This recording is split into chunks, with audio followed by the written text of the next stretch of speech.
सामाजिक कार्यकर्ते दत्तात्रय बादाडे आणि अनिल साळवे यांच्या प्रयत्नांना आले मोठे यश. 2019 पासून रखडलेल्या रस्त्याचे काम लागले मार्गी.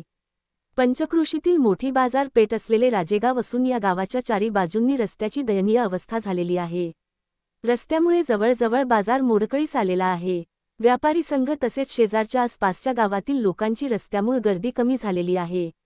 बाजारपेठेचे गाव असून रस्त्यामुळे पूर्ण मार्केट संपून गेलेले आहे. याच गावातून राज्य क्रमांक SH50 हा मार्ग गेलेला आहे, परंतु गेल्या 2019 पासून या मार्गाचे काम सुरू होते. सामाजिक कार्यकर्ते दत्तात्रय बादाडे व अनिल साळवे यांनी तब्बल 2021 पासून हा रस्ता पूर्ण होण्यासाठी पाठलाग केला. आंदोलने, मोर्चे, RTIच्या माध्यमातून अधिकाऱ्यांना धारेवर धरले. कधी सार्वजनिक बांधकाम विभागास टाळ ठोकण्याचा इशारा दिला तर कधी संभाजीनगर, धाराशिव आयुक्त यांच्या भेटी घेतल्या. सार्वजनिक बांधकाम विभागाचे अधिकारी यांची बदली झाल्यानंतर नवीन अधिकारी विष्णू जाधव यांनी पदभार स्वीकारला तसेच त्यांनी विशेष लक्ष देऊन रस्त्याचा प्रश्न मार्गी लावण्यासाठी प्रयत्न केले. त्याबद्दल गावकऱ्यांनी त्यांचे आभार मानले. जे होत नव्हते ते त्यांनी करून दाखवले. सामाजिक कार्यकर्ते बादाडे व साळवे यांनी गावाची परिस्थिती पाहता गावचा विकास व्हावा या हेतूने रस्त्याचे काम पूर्ण होण्यासाठी अगदी 2021 पासून तन-मन धनाने स्वखर्चाने झोकून दिले होते. हे करत असताना त्यांना अनेक समस्यांना सामोरे जावे लागले. अनेक प्रकारचे आरोप देखील करण्यात आले, परंतु त्याच्या नजरेसमोर होता तो गावचा विकास व बिकट होत चाललेली परिस्थिती. त्यांनी जीवाची तमा न बाळगता रस्त्यावर उतरले व तब्बल 7 वर्षे रखडलेल्या रस्त्याचे काम सुरू झालेले आहे व बाकी असलेले काम देखील लवकरच सुरू होणार आहे. त्यामुळे सर्कलमधील लोकांच्या वतीने त्यांचे